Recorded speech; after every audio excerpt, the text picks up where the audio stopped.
El farmacéutico es uno de los lobbies más influyentes del mundo. 应对挑战，力行力量，破解难题。 Конечно, должны работать кооперативно, должны... Las farmacéuticas tienen demasiado poder. Avecina una gran guerra entre la realidad virtual y la realidad aumentada.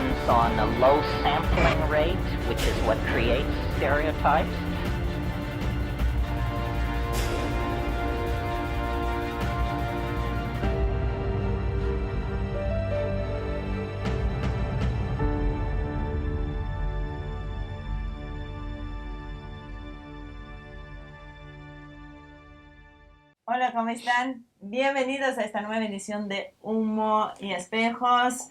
Muy contenta, muchísimas gracias por todo el apoyo, por el estar, porque ustedes siempre están acompañándonos, alentándonos y esto nos ayuda muchísimo a seguir avanzando. Muchísimas gracias a los patrocinadores en Patreon, a estos mecenas que hacen posible que mes a mes podamos estar contando con la colaboración de ustedes, aquellos que colaboran con nosotros a través de transferencia bancaria, Mercado Pago para la Argentina o el Super Chat, que lo pueden hacer en cualquier momento mientras se estén estrenando algunos de los programas.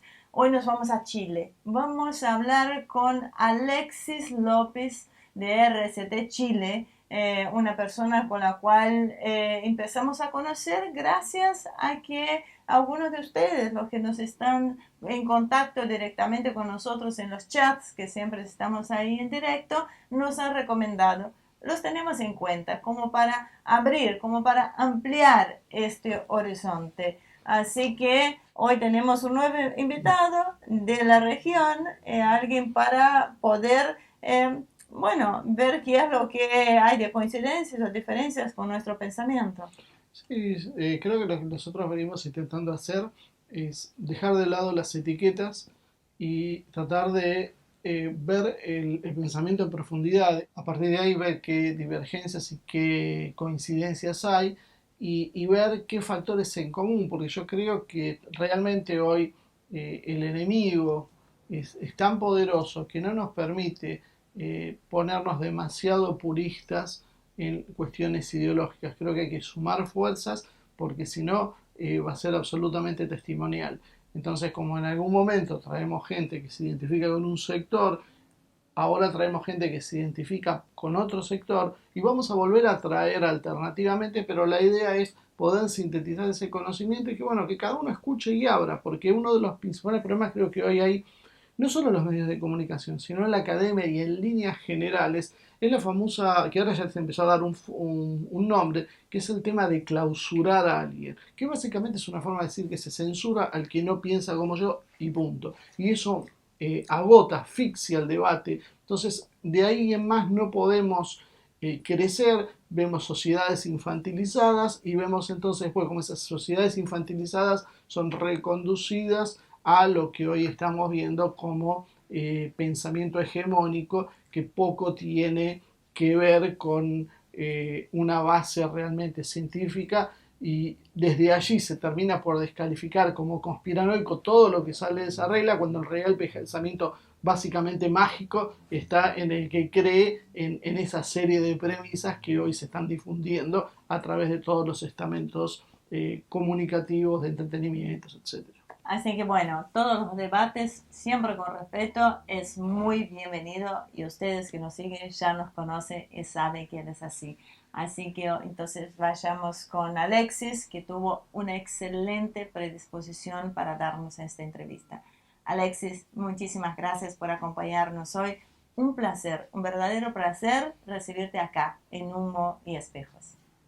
Muchísimas gracias por la invitación al programa, un gran honor, así que a su disposición, Ivonne, para poder responder aquello que me quieran preguntar. Alexis, sí, la verdad es que te venimos siguiendo hace un tiempo, tenemos la suerte de tener un público no solo argentino, sino que también de la región y de habla hispana, así que en diferentes países del mundo, eso es lo que tiene la ventaja de las redes, ¿no? Llegas con más facilidad y hoy se rompió esta frontera, estas barreras que tenían de los programas locales.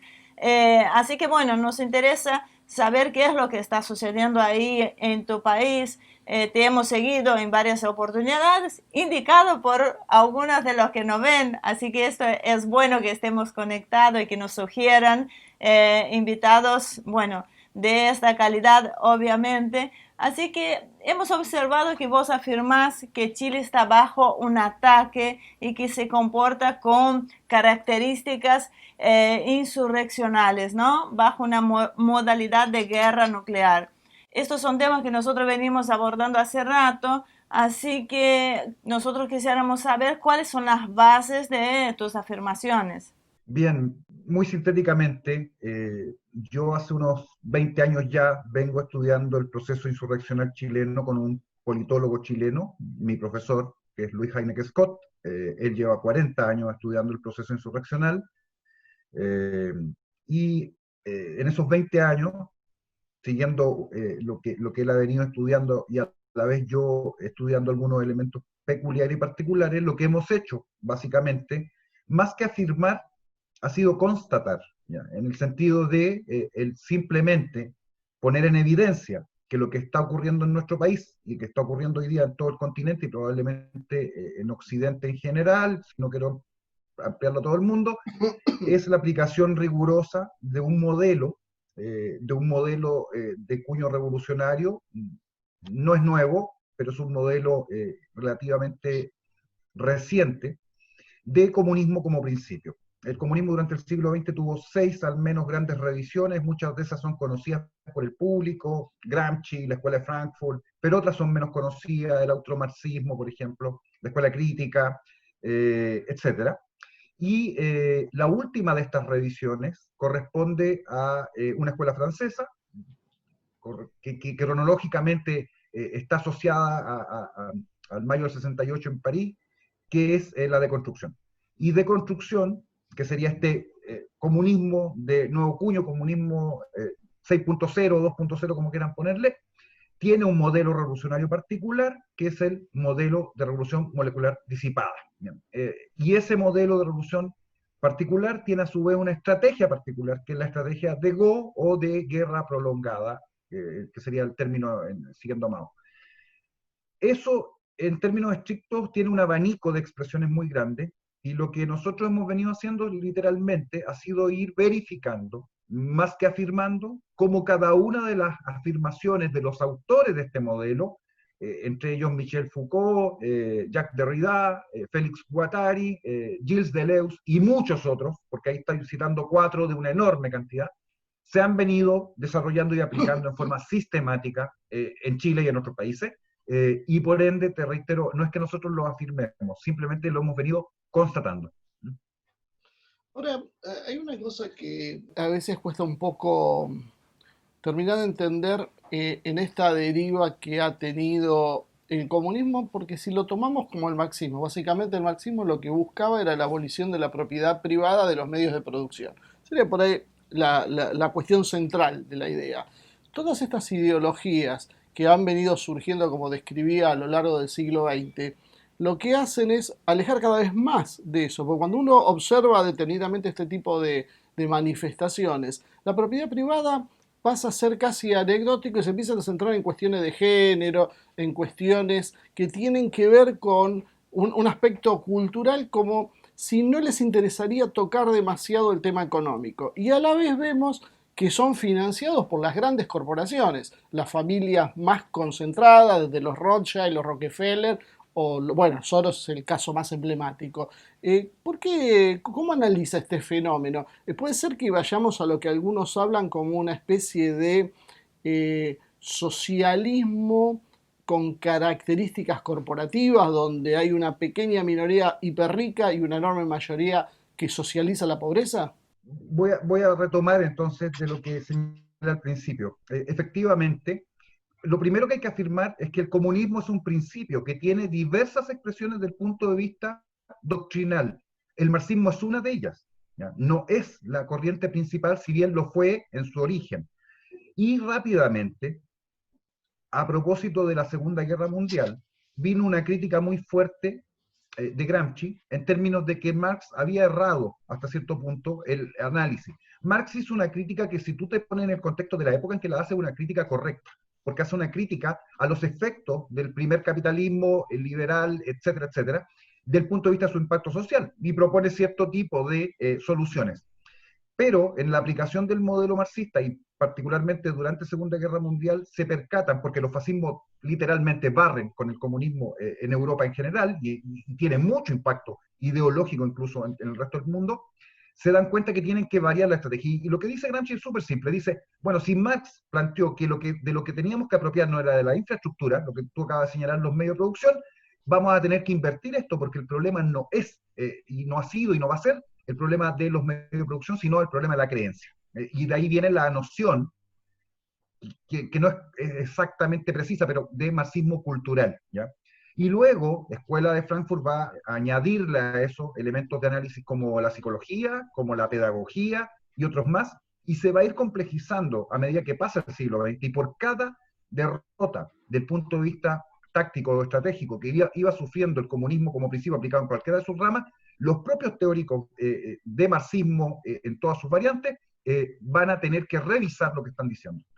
Cuando llega al momento de la aparición de la deconstrucción, ya había un largo camino recorrido de error tras error, y ellos dicen una cosa que es central.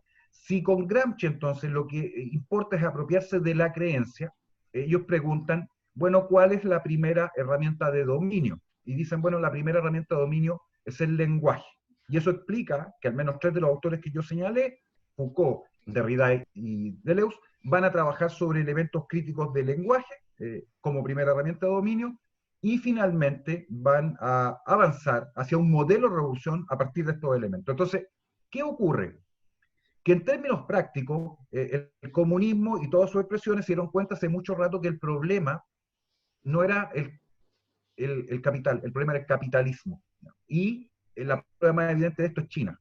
China hoy día es un país que trabaja con el capital, y de hecho es la segunda potencia, o no, la primera quizás, del mundo en términos de capital, y eso implica que todas estas ramas hace mucho tiempo dejaron de tener discusión respecto al problema del capital. El problema es quién es dueño del capital, no es el capital en sí mismo, y ahí explica por qué el modelo ahora está mucho más interesado en apropiarse de la creencia y por ende dirigir o gobernar desde el punto de vista político, y luego bajar al problema de infraestructura, que es secundario para efectos de la apropiación del poder. Porque cuando tú te apropias de la creencia y luego eres hegemónico a nivel de pensamiento y de dirección y gobierno en términos políticos, el tema de los dueños del capital o quiénes son los dueños del capital es secundario, porque en algún minuto te haces dueño del capital sin ninguna oposición. Ahí está la explicación.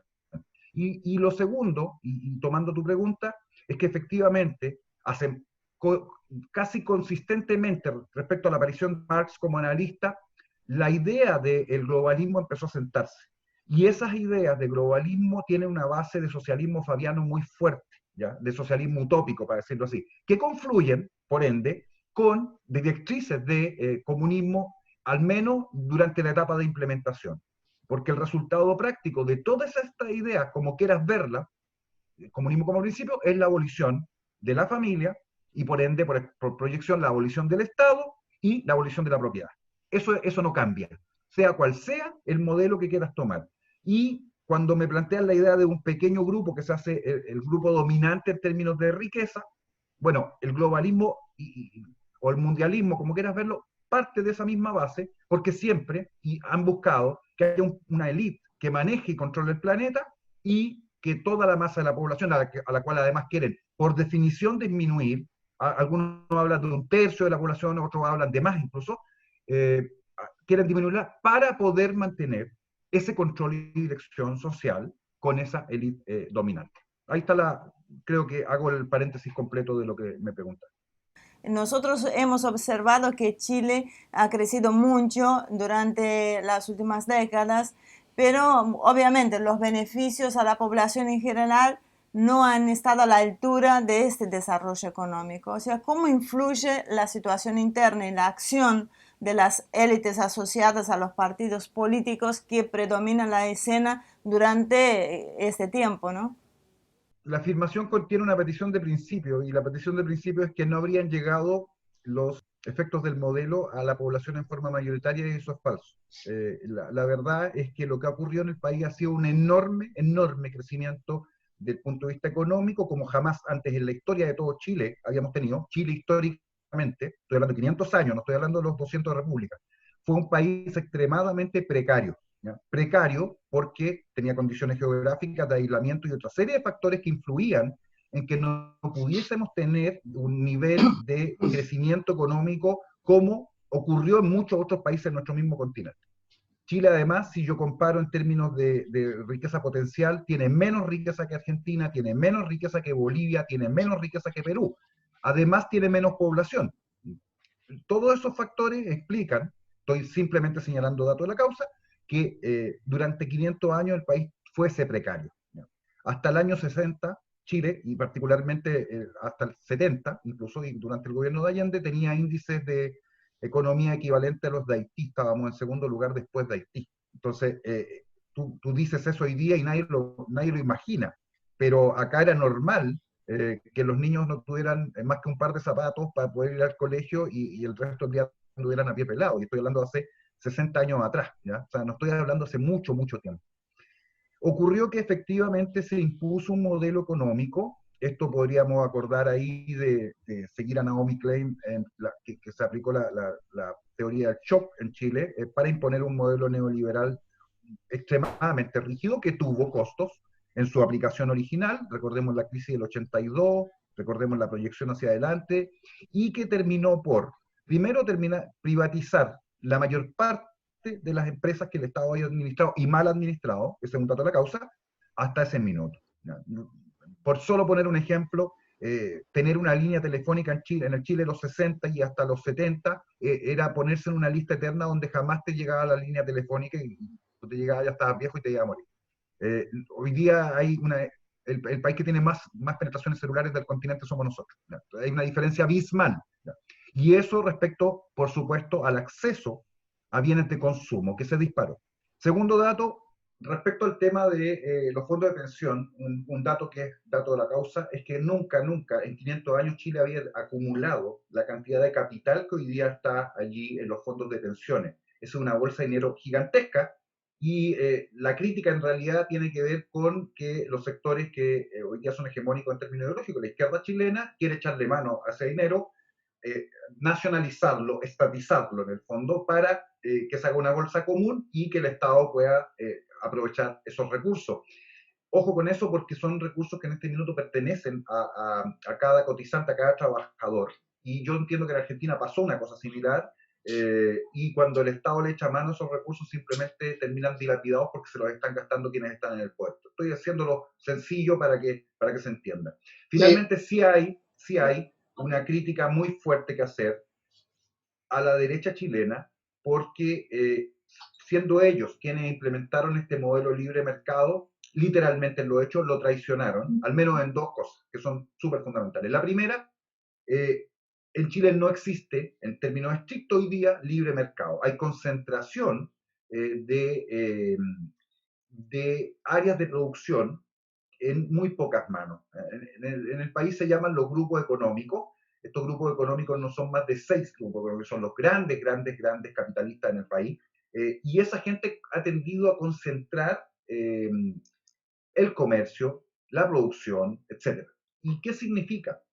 Que es muy difícil, por ejemplo, para una empresa venir a competir en áreas que ya están extremadamente concentradas en pocas manos, porque las barreras de acceso y de entrada son muy altas.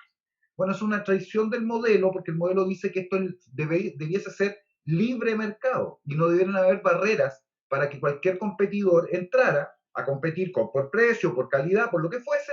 Y esto, en definitiva, esto es teoría política del modelo, no es que yo necesariamente comparta, pero sencillamente estoy diciendo lo que el modelo dice y lo que no hicieron. Lo que no hicieron fue justamente aplicar reglas del libre mercado. Luego hubo colusión para que los precios se mantuvieran excesivamente altos. Chile tiene, por ejemplo, simplemente el costo de la vida, uno de los costos de la vida más altos del continente hoy día está en Chile. Los medicamentos más caros están en Chile. La internet más cara está en Chile. Y así sube y sigue, por cada área económica del país hay precios a público que son de los más altos del continente. Eso sencillamente dice una sola cosa: o que se está haciendo mal el trabajo, porque cuando tienes precios altos es porque no tienes eficiencia en la producción, o porque hay, y ahí está el punto más importante, colusión o algún tipo de concentración de mercado para que los precios se mantengan efectivamente altos en forma artificial. Así que una de las grandes críticas a los impulsores del modelo es que ellos mismos lo presionaron desde el punto de vista económico estricto, ¿ya? Eso es lo primero que quiero señalar. Casos, por ejemplo, como el de Penta. Penta era uno de estos grandes grupos económicos que durante años, décadas, literalmente, pagó coimas, lo voy a decir en la forma más brutal posible, a gente de izquierda y de derecha, ¿ya? A todos los políticos, para poder mantener sus prebendas. Gente como el dueño de Soquimich, el señor Ponce Lerú, ¿ya? Ex yerno de Augusto Pinochet, que perfecto lo que estoy diciendo es irrelevante, porque lo que él hizo no tiene nada que ver con haber sido ex yerno de Pinochet, pero simplemente porque se ubica el personaje. Él era quien controlaba la principal empresa de producción de litio del país, y hizo exactamente lo mismo: pagarle sistemáticamente, particularmente a los gobiernos de centro-izquierda de la Concertación, durante décadas, para que no le tocaran esta prebenda de ser el único que podía explotar el litio en el país. Bueno, eso se llama traicionar el modelo. Esa es la primera traición, una traición literal del punto de vista económico de la base fundante de un modelo neoliberal, si se quiere hablar de eso.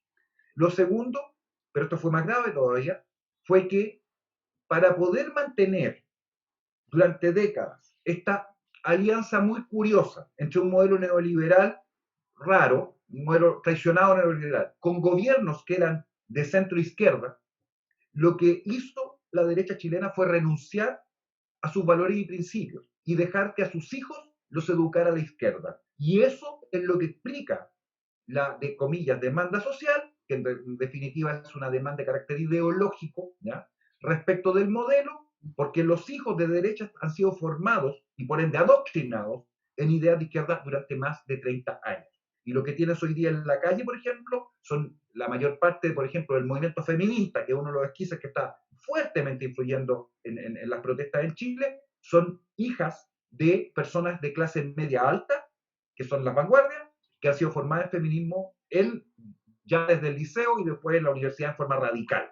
Bueno, ahí está el segundo gran pecado, la segunda traición de la propia derecha, porque le entregó literalmente a sus hijos a la formación de izquierda. Ahí está la síntesis de lo que me pregunta. Sí, usted mencionó en un momento lo que había sucedido con los fondos de pensión. Bueno, en la Argentina, que es el caso que nosotros conocemos, la verdad no funcionó muy bien. Las comisiones que cobraban en su momento los bancos eran aproximadamente del 30% de los ingresos, no aseguraban el resultado de las inversiones, por lo cual mes a mes caía la cuota parte que tenía cada uno de los asociados. Indudablemente, en realidad lo que se hizo fue un rescate de el desastre que había ocasionado este sistema, cargándole la mochila al Estado, porque había llegado un punto en que se pagaban las jubilaciones altas o los fondos de retiro altos a las empresas, pero como estas no pagaban a su vez a los depositantes que ya se iban jubilando, le cargaron la cuenta al Estado. Entonces en algún momento se terminó blanqueando esa situación. Y sí es muy similar lo que habla del modelo de concentración de capital, donde hay un puñado de empresas que manejan los precios a su antojo, e indudablemente nosotros pagamos los precios más altos que en Bélgica y los salarios son hoy como en Haití. Entonces estamos en una situación explosiva a todas luces. Pero bueno, para no meternos solo en el tema económico, la idea era analizar los procesos insurreccionales que estamos viviendo.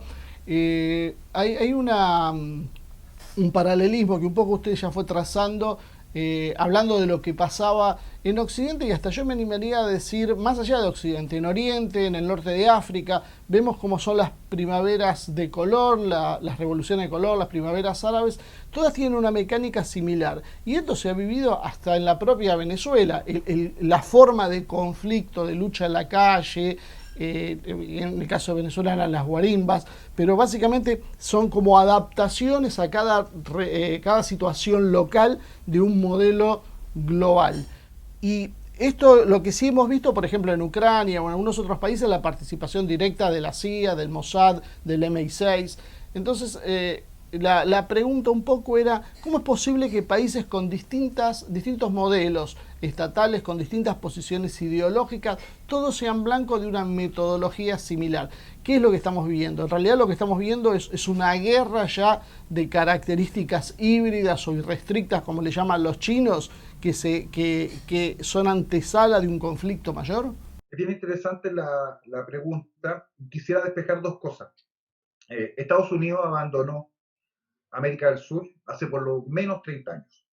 No tenemos presencia activa hoy día, como sí lo hubo en los 60, 70, de la CIA operando al interior de nuestros países en la forma que lo hizo durante esas décadas, ¿verdad? Que llevaron a los gobiernos militares en todo el continente prácticamente, ¿ya? Si la CIA siguiese trabajando como lo hizo en la época, no tendríamos el problema que tenemos hoy día, entre otras cosas. Pero Estados Unidos, particularmente desde el 90 en adelante, cuando cae el muro de Berlín, y ellos se compran la tesis de Fukuyama del fin de la historia, porque se había acabado el comunismo, ¿ya? Falso, ¿ya? Entonces abandonan literalmente el continente.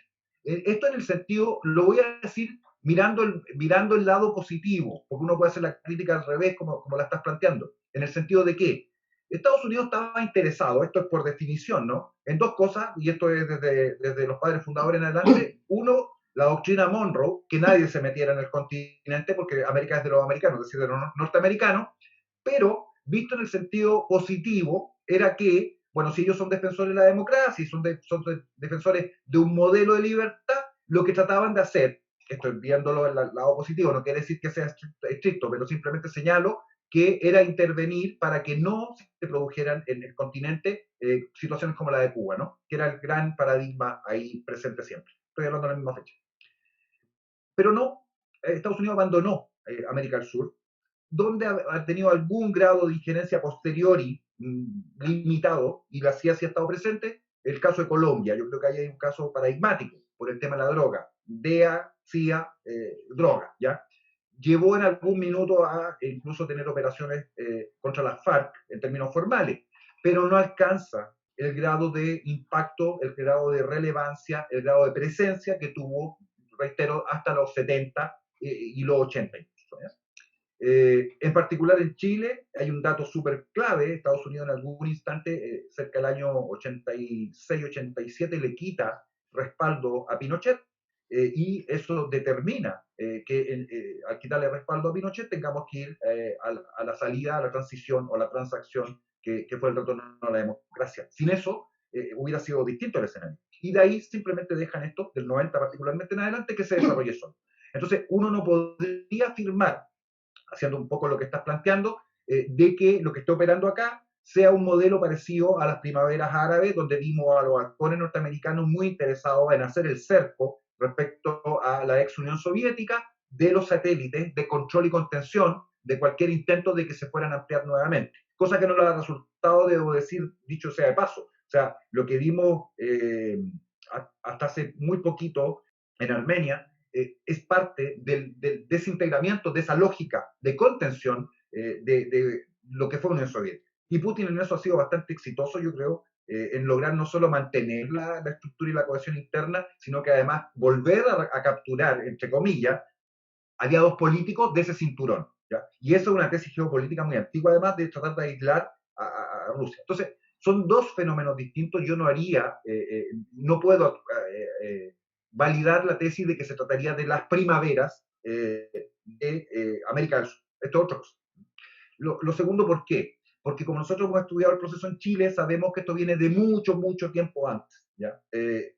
Acá, literalmente, a mediados de los 80, empezó a producirse desde una fase de resistencia a la izquierda chilena, producto del golpe de Estado del 73, pasar a una fase de defensa, luego entrar a una fase de contraofensiva, y ahora estamos en la fase ofensiva final. Entonces, esto es un proceso muy largo, muchísimo más largo que solamente adjudicarlo a un tipo de acción o operación de inteligencia, como el tema de las primaveras.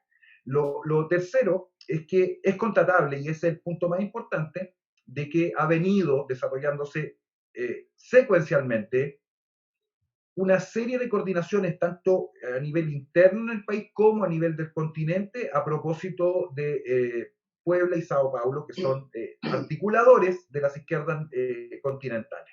Y ellos literalmente han tenido mucha injerencia, tenemos gente acá hace mucho tiempo, de que el proceso se vaya decantando en esta forma. No corresponde tampoco al modelo que operó en forma estricta en Venezuela. Eso está en el modelo anterior. Ahí tenías líder visible, partido visible, toma directa del poder, incluso con recordemos el intento de golpe de Chávez previo, etc.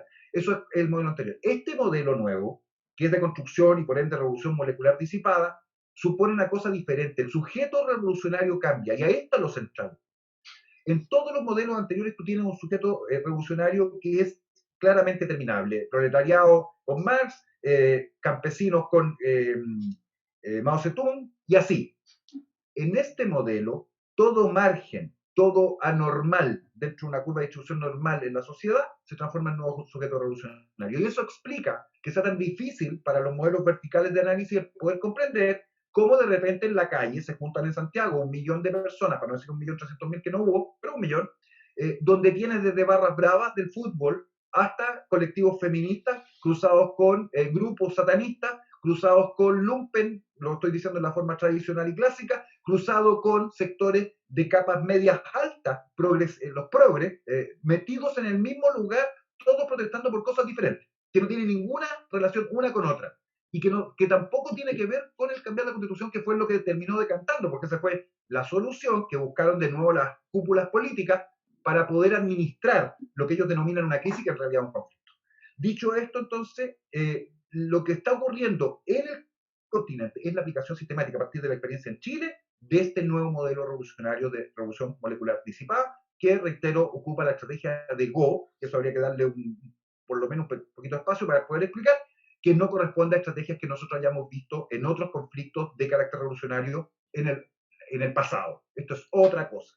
En realidad yo lo que me estaba refiriendo más que nada era a la metodología de acción en la calle o las etapas que se van quemando y no tanto al factor ideológico subyacente. Pero lo que sí me interesaría es conocer su opinión sobre lo que pasa en los propios Estados Unidos. Porque ahí vemos, por lo menos lo que denuncia la gente que es cercana y seguidora a Trump, un papel de la CIA activo en contra de Trump y precisamente utilizando todos estos mismos grupos que mencionó en Chile, pero esta vez en Estados Unidos contra su propio gobierno. Y esto en alguna medida, ¿no? me lleva a pensar si en realidad no es que la CIA abandonó el papel en América Latina, sino lo cambió porque está trabajando con otros horizontes y para otro modelo. O sea, es un poco la idea. A mi juicio, ocurre que en Estados Unidos tenemos el desenlace de lo que ha venido pasando en todo el continente.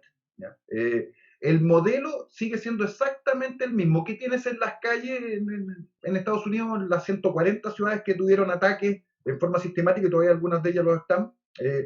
Tuviste múltiples referentes a propósito de una excusa, que fue la muerte del señor Floyd, como fue una excusa el alza de 30 pesos en el metro en Chile, como fue una excusa en Colombia, un mal procedimiento policial que termina con una persona muerta, y así, no importa el motivo causal, lo que importa es que tú logras movilizar a una enorme cantidad de gente que ha venido siendo adoctrinada a largo tiempo para que salga a manifestarse con grupos radicales de forma violenta. Los Antifa y otros que encabezan desde el punto de vista operativo los niveles más altos de violencia.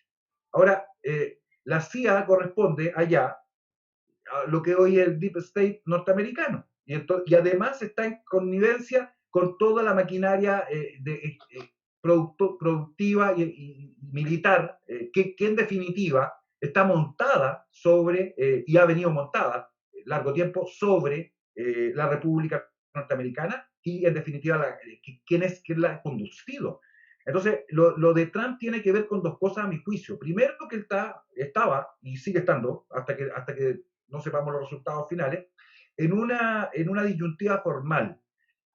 Todo lo que hizo Trump durante su gobierno, su mandato, ha sido ir en contra de los intereses de ese complejo industrial militar norteamericano o el Deep State, que los demócratas siempre habían venido apoyando. Y recordemos que ellos son aliados funcionales estructurales del globalismo como principio. Entonces, el enfrentamiento se termina reduciendo a la esencia que nosotros acá hemos simplemente simbolizado con la noción de patria y caos, o caos, ¿ya? Que ese es el enfrentamiento fundamental. Y por ende, se habla en Estados Unidos, y esto lo hemos asumido todo en el continente, incluso nosotros lo dijimos acá ya hace más de un año, que el problema es entre patriota y globalista, por una parte, ¿ya? Y dentro de esos globalistas puedes meter desde Soros hasta los grupos antifa que están financiados por él, entre otras cosas, ¿ya? Y por ende, la gente que está en la calle desarrollando la insurrección en forma violenta, al final del día trabaja por estos grandes capitales internacionales, todos conectados con la Trilateral, con el Majestic 12, con la Fundación Rockefeller y enorme cantidad de otras orgánicas supranacionales que tienen por objeto destruir, en este caso deconstruir, hacer implosionar a los estados nacionales, porque sin eso no hay gobierno mundial. Ahí está la explicación más de conjunto, creo yo, y en eso el rol de la CIA, si bien puede ser relevante, yo no creo que sea preponderante. Creo que hay otros factores mucho más importantes. En Brasil podríamos decir, bueno, por si no sabes, yo soy brasileña. En Brasil vivimos un proceso similar con las protestas que pasó, con lo que pasó en Porto Alegre y con las protestas copiadas desde Estados Unidos. O sea, reclamos que a nuestra visión mayoritariamente están equivocadas. ¿Vos qué pensás de esto? Vuelves a tener el mismo modelo sobre un caso particular. Entiendo que es la muerte de una persona por nuevamente un mal procedimiento policial, una cosa que puede ser hasta, no es que sea buena, pero es normal, ocurre, ¿ya?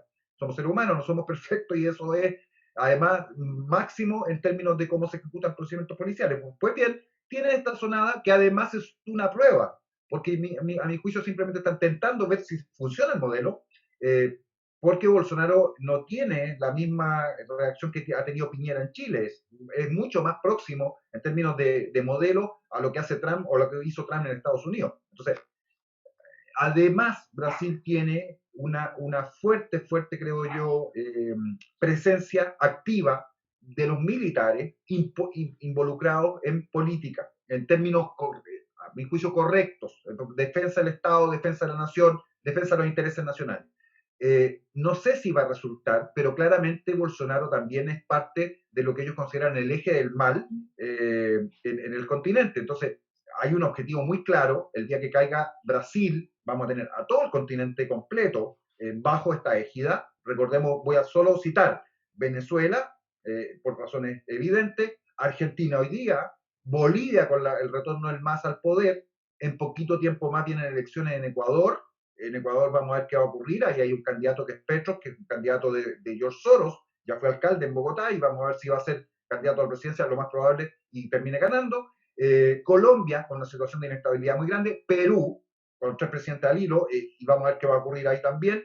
Y Chile, ya en el proceso mismo de esto. Bueno, ¿qué está faltando? Uruguay, no tengo tantos datos duros como para poder anticipar. Y Paraguay, que pese a que en términos estrictos es bastante más sólido en términos ideológicos que el resto, es más conservador, estoy diciendo en cierta medida, pero tiene 3 provincias con guerrilla operando, con raptos, con secuestros, con extorsión y una serie de cosas. Entonces, Brasil podría ser el catejón, el freno, el muro del continente, pero depende mucho de lo que pase con Bolsonaro. Así que la situación no es muy buena. Esto se expandió, por supuesto, en Centroamérica y termina en Guatemala con la quema con intento de quema del Congreso, mismo modelo.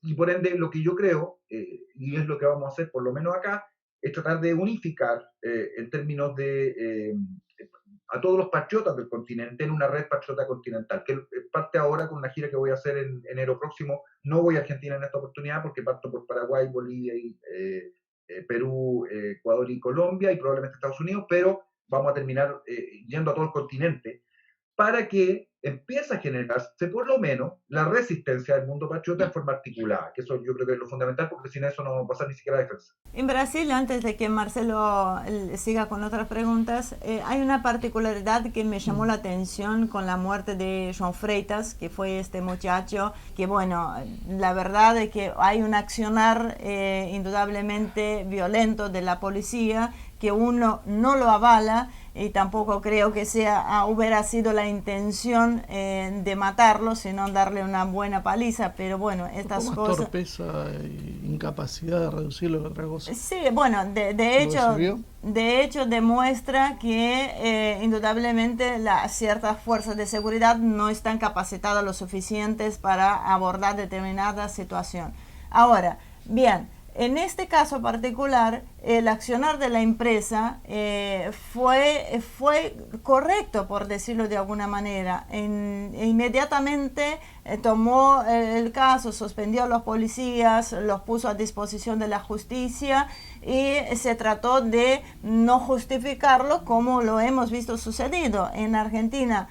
A principios de la pandemia pasó algo similar en un supermercado Día conocido acá, donde sus empleados mataron a un jubilado porque lo engancharon, pobre tipo, porque uno se pone en la piel de esta necesidad, que no es el caso siquiera de Joan Freitas. O sea, el pobre jubilado estaba robando comida dada la situación, y la empresa no tomó cartas en el asunto. Sin embargo, los movimientos estos promocionados se lo dieron igual, sin importar la reacción. O sea, no lo vimos en Argentina, esta reacción por este jubilado, pero sí vimos una reacción desmedida y un aprovechamiento de la situación en Brasil.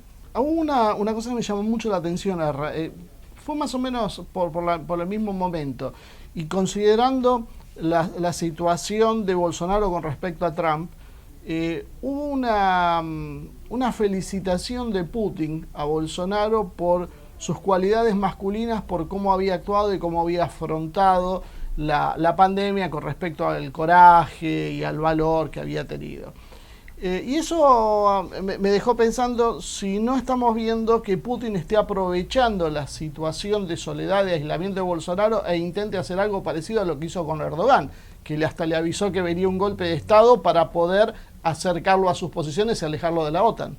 No lo sé, no podría especular respecto a qué pasa por la cabeza de Putin, pero sí lo que puede constatar es que si uno analiza las tesis geopolíticas de Alexander Dugin, que está en la base del pensamiento de Putin, llega a la conclusión de que al menos en cierta forma Rusia ha venido aplicando esas tesis para lo que ellos llaman la revolución de los pueblos de color, que es Dugin, ¿no? Entonces tiene pleno sentido este acercamiento de Putin y de Rusia en general hacia América. Ahí hay un cerco interesante porque está China omnipresente en el continente, Rusia por ende tiene que estarlo necesariamente, y esto genera un cerco sobre Estados Unidos muy importante. Hoy día, por supuesto, el principal problema geopolítico del siglo XXI es el enfrentamiento entre China y Estados Unidos. Ahí está la disputa fundamental del siglo, ¿ya?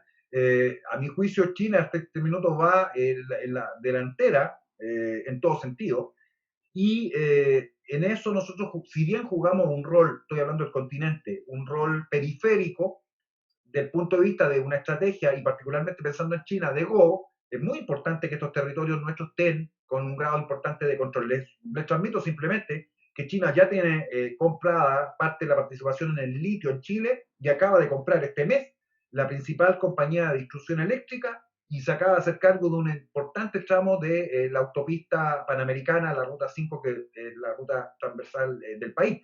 Entonces, si le sumo que son dueños en Bolivia de una parte muy importante, junto con Soro, de la producción de cobre boliviano, también están metidos en el litio, por supuesto, y voy país por país. Bueno, tenemos China presente, y detrásito vienen los intereses rusos, porque no puede quedar fuera del juego, tiene que estar presente. Entonces, más bien lo entiendo de esa perspectiva, sin tener que entrar necesariamente a pensar como piensa Putin, pero claramente si yo sigo a Dugin, bueno, esto es Dugin aplicado. Sí, es interesante. Nosotros también seguimos bastante a Dugin, ahora a Andrei Fursov, que es el sucesor de Dugin en la cercanía con Putin. Y sí, si uno analiza de este modo, es bastante real. Ellos están ahora muy cercanos y apoyándolo a Trump, lo que no sé si va a ser suficiente para que se pueda mantener el poder. Bueno, hay muchas telas para cortar de acá a fin de año y enero también con el tema de Estados Unidos. Alexis, volviendo al tema de Chile, tiene un problema bastante importante con los mapuches, que son una cantidad significativa al revés que la Argentina, ¿no? Este proceso comenzó a extenderse a nuestro país y si bien es en un tono aún menor, aumenta el temor a que crezcan con el apoyo de grupos no indígenas y hagan reclamos territoriales exitosos debido a que cuentan, primero con apoyos británicos y después si uno sigue la línea, tiene sede en Bristol, o sea, vemos cómo está compuesto quienes organizan este reclamo, ¿no? ¿Cómo observas este proceso? Que nos inquieta bastante, te voy a ser sincera. Lo primero que hay que señalar respecto a esta pregunta es que ya calificar a esto de un conflicto mapuche es un error, ¿ya? ¿Por qué? Porque no se trata de un conflicto de la mayor parte de la población de origen mapuche contra el Estado de Chile. Este es un conflicto desarrollado por grupos insurreccionales que están en el modelo de liberación nacional, es el patrón, que se han apropiado ilegítimamente de la llamada o mal llamada causa mapuche, ¿ya? Eso es lo primero. En el país viven alrededor de 300.000 mapuches o personas que tienen ascendencia indígena de esa etnia. Debo decir, por motivos personales, que mi señora es mapuche, mis hijos son mapuches, así que nada de lo que voy a decir tiene carga respecto a los mapuches en particular. En definitiva, los mapuches son chilenos que han venido desarrollándose junto con el país durante mucho tiempo y la mayor parte de ellos, debo decir, además no vive en la región de la Araucanía. La mayor parte de la población mapuche del país se concentra hoy día en la región metropolitana, en Santiago, ¿ya? Entonces, lo primero entonces distingamos. Si usted dice que se trata de conflicto mapuche, lo que hace simplemente es validar lo que la insurrección sostiene, que ellos serían los representantes de la causa mapuche, cosa que es falsa. Lo segundo, son grupos que han venido siendo articulados por corrientes ideológicas del extranjero. En particular hemos tenido fuerte presencia y conducción ideológica de la ETA como primer referente, Euskadi Tascatasuna, que es el movimiento terrorista revolucionario vasco, luego, por supuesto, de gente de Cataluña, luego lo que ustedes mencionan, que el involucramiento de International Mapuche Link, por ejemplo, se en Bristol, pero también desde Francia, porque recuerden que tenemos históricamente en Chile un famoso rey de la Araucanía. También nuestro. Y que supuestamente abarca todo. Y además Suiza, donde también tenemos un fuerte conglomerado allí de apoyo transnacional e internacional. Entonces, sumas todo esto, y acá hay una cosa que es lo fundamental. ¿De qué se trata? Bueno, ahí la pretensión, esto está asociado con otros proyectos históricos que podríamos conversar, pero muy brevemente, de literalmente cercenar el territorio soberano de Argentina y de Chile para formar un nuevo Estado que tiene denominación formal, que se llama Gualmapu hoy día, que serían los territorios ancestrales mapuche, cosa absolutamente falsa, porque jamás se extendieron donde ellos quieren cortar. Digamos, en Río Negro mapuches podían haber llegado, pero era territorio tehuelche y no mapuche, y estaban en constante combate con los tehuelches entre otros grupos. Entonces, todo el tinglado, la argumentación, etcétera, surge a partir de demandas legítimas de población de origen mapuche históricas, por supuesto, algunas de ellas absolutamente legítimas, pero manipuladas, utilizadas por estos grupos insurreccionales que en definitiva quieren cercenar a ambos países para generar este nuevo Estado llamado Gualmapu. Por lo cual, si hay algún conflicto relevante del que nuestros estados tienen que hacerse cargo, es de este conflicto. O sea, en Argentina tú me dices que está incipiente. Yo te puedo decir que la coordinación con Chile es absolutamente coordinada desde hace por lo bajo 30 años atrás, ¿ya? Entonces, no es que esté incipiente, es simplemente que todavía no logran el nivel de penetración y articulación para llegar a niveles mayores, pero ustedes ya tienen toma de campo, corte de caminos, zonas autónomas que se han declarado zonas autónomas, territorios mapuches liberados y suma y sigue. Entonces, ¿qué les falta? La guerrilla en la forma que están operando en la zona de la Araucanía, porque tenemos una guerrilla formal, la CAM, la Coordinadora Ocomallego, que está directamente relacionada con Argentina, y luego lo que hoy día se llaman las ORT, Organizaciones de Resistencia Territorial, que son otras guerrillas más pequeñas que operan por zona, ¿no? Bueno, el paso siguiente que va a venir en Argentina, aparte de lo que ya mencioné, va a ser quema de maquinaria, quema de camiones, quema de casas, quema, etcétera, y aparición de guerrilla rural ya sea ORT o una cosa un poquito más articulada.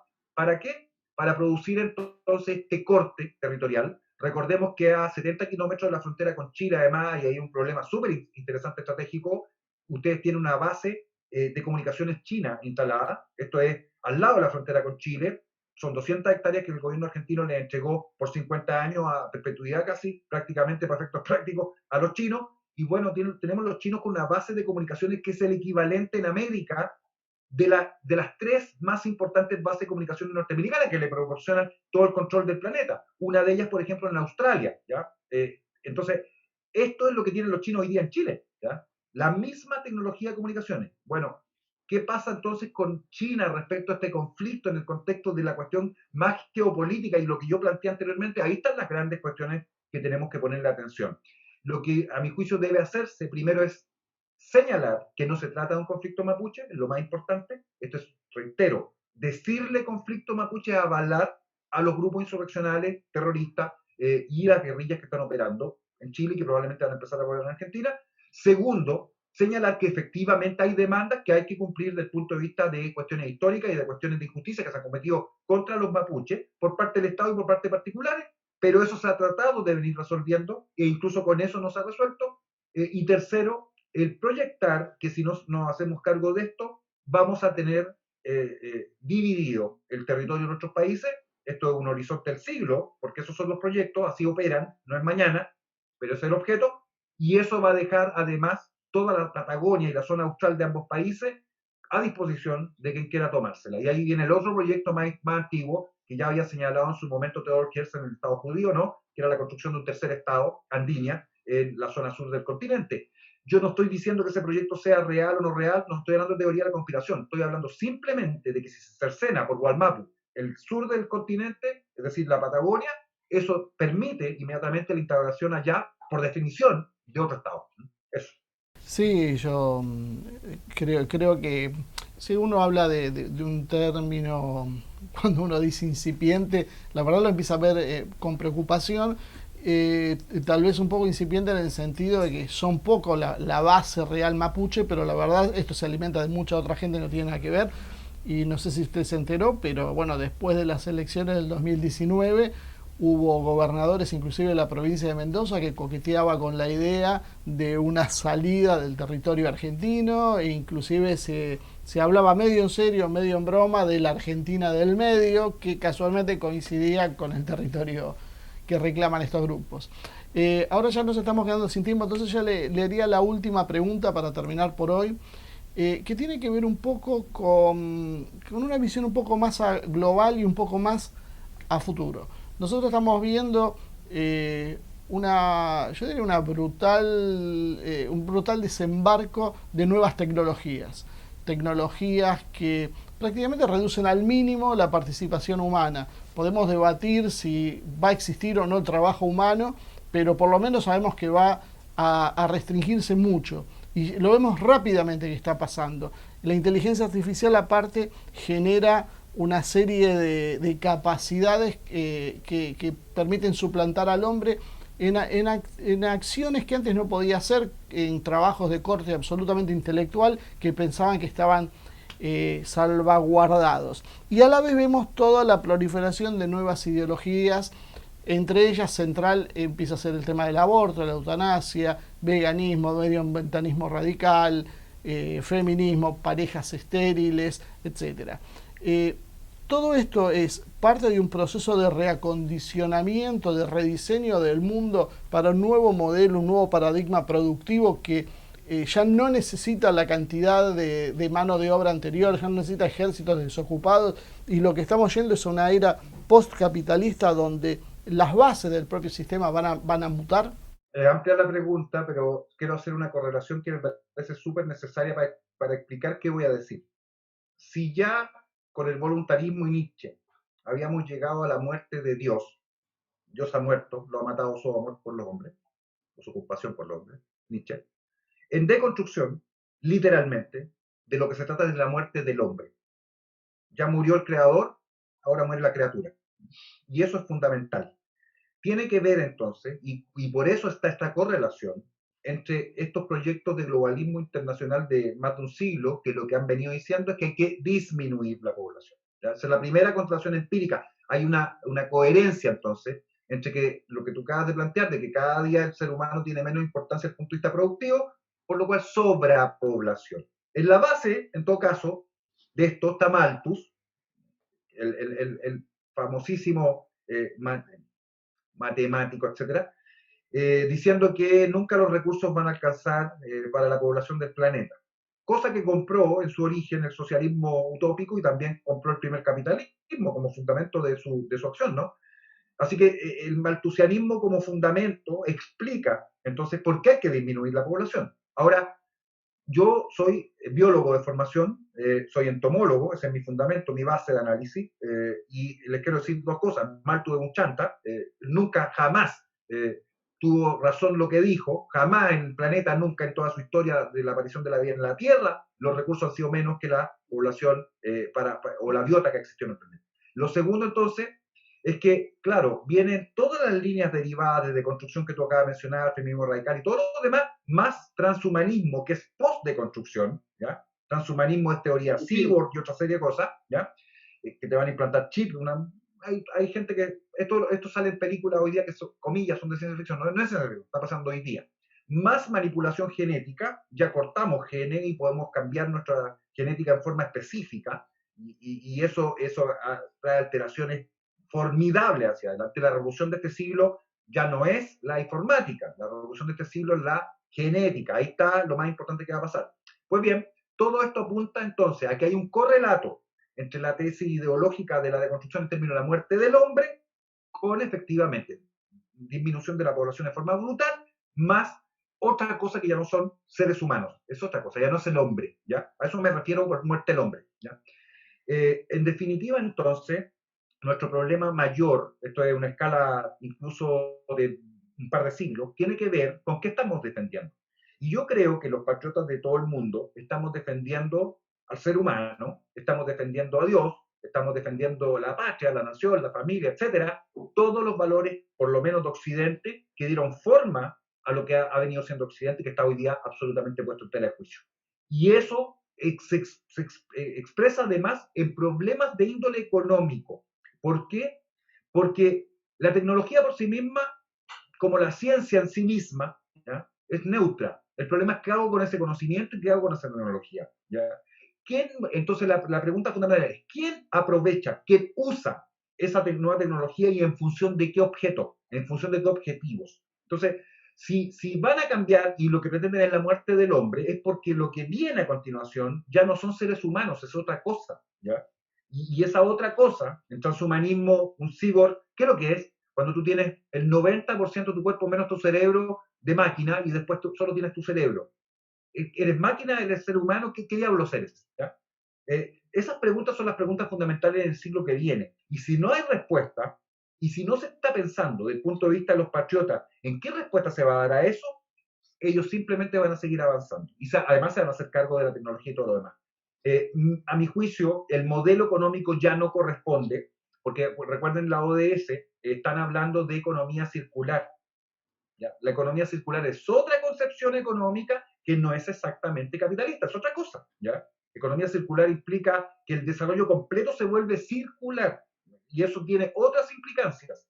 Entonces, todo esto apunta a que tenemos en este siglo que nos toca vivir todavía, un rol súper importante desde el punto de vista de comunicar, transmitir, anticipar lo que va a ocurrir si no tomamos las medidas pertinentes. Y yo creo que en ese sentido hacer programas como este, tratar de explicar parte de estos fenómenos que son además complejos, que tienen fundamento ideológico, filosófico y etcétera, es importante para que la gente tome noción por lo menos de los grandes desafíos que vamos a tener que vivir en el siglo XXI. Dugin, te acordás que en una entrevista que le hicimos dijo que nosotros somos la última generación de humanos.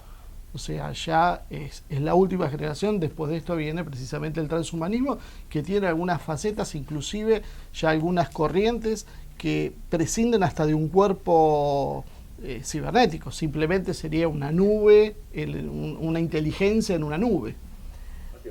Yo siempre trato de corregir a Marce porque digo que la gente a veces no está preparada para recibir ese tipo de información y suele quedar un poco impactada, así que sea un poco más moderado. Pero bueno, cuando lo dice Dugin o cuando lo dicen otros, por ahí se toman de otra manera. Alexis, muchísimas gracias.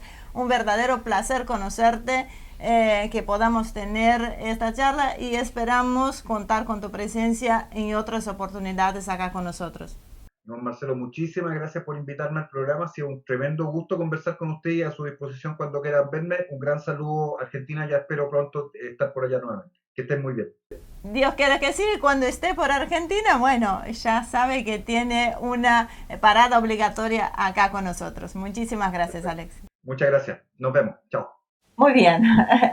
Bueno, interesante, la verdad es bueno tener en cuenta un nuevo invitado con el cual podemos recurrir para poder saber su visión sobre lo que sucede en Chile, sobre lo que sucede en nuestra región y un poco en el mundo, ¿no? Porque está bueno tener diálogos con diferentes personas, como dijiste al principio, para poder encontrar el camino correcto. Necesitamos buscar un horizonte y ser un poco más optimistas. Sí, seguramente. En lo particular, por ahí tengo algunas diferencias con una visión sobre el libre mercado. Creo que la veo demasiado utópica. Creo que en una sociedad moderna alguien termina planificando, entonces es mejor que de alguna forma se controle quién planifica para que se planifique en beneficio de alguien. Cuando el Estado está ausente, hoy planifican las grandes corporaciones. Lo ideal sería otro esquema, pero la verdad es que nos cuesta mucho romper eso y lo que por ahí teníamos que tratar de garantizar es una forma de que ese Estado funcione en beneficio de la comunidad y de la sociedad y no en beneficio de intereses particulares. Lo que termina pasando normalmente es que las corporaciones secuestran ese Estado, ponen gente de su riñón a manejarlo. En Estados Unidos esto es muy claro cuando se ve cómo entran y salen del Estado, pasan a la actividad pública y vuelven, y ya lo empezamos a ver en nuestros países. Y este modelo termina haciendo que el Estado en realidad es un apéndice para facilitar negocios. Creo que en eso sí coincidimos. Después creo que es muy interesante todo el planteo y yo les aconsejaría que vean el video que ha subido en estos días en su canal porque lo da muy detallado. Es un video que dura más de 2 horas, entonces da muy detallado cómo son los pasos de esta guerra molecular que él menciona y que por cuestiones de tiempo no podemos más que mirar por encima nosotros, pero ahí lo tienen todos los pasos para ver cómo es este mecanismo. Después cada uno puede hacer interpretaciones políticas de qué significan, quién está detrás, quién no está detrás, pero lo importante es ver que algo que está pasando, hay algo raro, esto no es espontáneo, no puede ser que en Brasil veamos carteles que digan las vidas negras se importan, George Floyd y ¿cómo se llamaba? John Freitas, cuando en realidad vemos que es ya una importación descarada de un modelo insurreccional. Hay mucha gente que dice que esto en realidad lo que vemos es el enfrentamiento entre China y Estados Unidos y entre dos modelos. Hay veces, yo también en eso tengo algunas dudas sobre cuál es la posición real y profunda de China, a qué está jugando China. Porque China tampoco es un modelo exactamente globalista desde el punto de vista financiero que nosotros entendemos.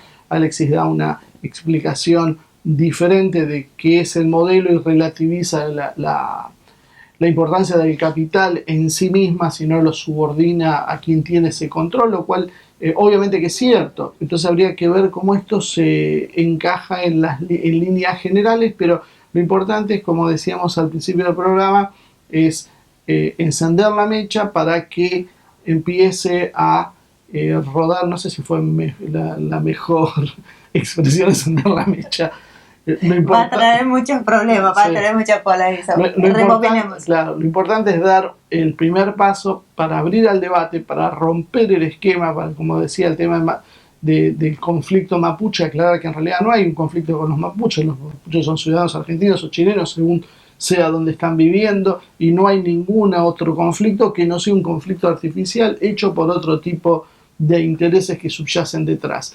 Pero mientras nosotros tengamos esta actitud casi yo diría boba de seguir y apoyar conflictos porque parecen justos, nos van a manipular como lo están haciendo hasta ahora. La Argentina, nosotros veíamos a Chile desde la Argentina en las últimas décadas, ¿no? Porque si bien, como él dijo, Chile era un país mucho más pobre que la Argentina, en los últimos años lo empezamos a ver como un modelo de organización de Estado, más allá después que en líneas generales la concepción era que era un modelo injusto. Alexis aclara que tal vez no era tan así como a nosotros nos parecía, entonces esto lo dejo abierto a las interpretaciones, pero sí lo que veíamos era como un modelo que podía ser injusto, pero absolutamente eficiente. Un Estado serio, con metas, con plazos, que cumplía objetivos y obtenía resultados. Bueno, hoy vemos como ese modelo se desmoronó aparentemente de un día para el otro. Los chilenos obviamente te dicen, no, esto se venía gestando, como él decía, hace muchos años que se venía trabajando en eso, pero para nosotros de golpe fue una irrupción de una efervescencia desconocida. Mucha gente la aplaudió, algunos dijimos, cuidado con esto, porque no toda efervescencia es buena, porque si esto no está controlado o está controlado por malas manos, esto termina siendo algo negativo. Es muy importante, creo, y yo haría un punto especial sobre lo que habla sobre Brasil, como papel, y creo que usó el término catejón, pero es básicamente el dique de contención, el gran estabilizador regional. Si se desestabiliza Brasil, obviamente va a arrastrar a toda la región, y lo que vimos en Porto Alegre yo creo que es un inicio, tal vez es un testeo, es medir las fuerzas, empezar a instalar la idea. Vuelvo a recomendar que miren todo el proceso, como se va dando de baja intensidad a media hasta alta intensidad. En Brasil es más incipiente, pero hay muchos de estos ingredientes que empiezan a ver y empiezan a preocupar. Como siempre nos pasa, cuando uno adelanta lo que va a pasar dentro de varios años, te miran como si vos eras un marciano estás hablando tonterías. Uno tiene que hablar de lo inmediato, de cosas que la gente está acostumbrada para que uno sea considerado serio. Tener un poquito de visión un poquito más allá te hace polémico, te hace indeseable, pero bueno, lamentablemente es lo que hay, y bueno, el tiempo después ve si uno tiene razón o no, pero hasta ahora creo que hemos venido pronosticando de alguna manera los rumbos en líneas generales hacia dónde iba, y lo vemos en Estados Unidos cuando dijimos que íbamos a entrar en un proceso de indefiniciones. Todavía, más allá de lo que diga la prensa, el sistema está indeciso, y es muy probable que a mediano plazo volvamos a ver todo un recrudecimiento de violencia, porque esto no es solo un cambio de gobierno, es un cambio de sistema, y como estábamos diciendo en la última pregunta que le hicimos, se está rediseñando un modelo de orden mundial. Entonces ese rediseño significa que vayamos hacia algo que requiere medidas profundas y no pensadas, tan extrañas a nuestra forma de pensar y a lo que vemos todos los días, que no las terminamos de comprender aunque las tengamos adelante de nuestros ojos. Bueno, así es, muchas cosas para darte la razón, incluso el tiempo, así que hemos sido bastante asertivos en este, y me alegra por un lado, pero por otro lado me hubiera gustado de que no fueran de tal manera los acontecimientos. Respecto a Alexis, realmente una persona muy interesante, como dice Luis Medina, que siempre dice que uno tiene que recomendar a que miren todos los otros programas con los cuales que tenemos contacto. Les recomendamos que, por supuesto, para conocer más, miren a RCT Chile, donde está Alexis López. Y como dice Luis, siempre con un poquito de sal. Hasta nosotros mismos nos tenés que escuchar y ver con un poquito de sal. ¿Qué quiere decir esto? Que presten atención y saquen lo mejor de cada uno. Así que si quieren saber un poco más sobre Chile, vayan a RCT Chile, y indudablemente para saber sobre Estados Unidos, sobre lo que pasa ahí, lo que se cocina, vayan con Reconquista Network con Luis Medina. Ahí sí van a tener este termómetro, esta percepción real de lo que sucede en Estados Unidos. Es que les va a servir para balancear, porque nosotros una visión la tenemos prendiendo la televisión, abriendo una red social, en todos lados está esa visión. Entonces lo que acá es la otra cara. Después cada uno, como decía vos, con un poquito de sal, una pizca de sal para tratar de moderar los sabores o para resaltarlos.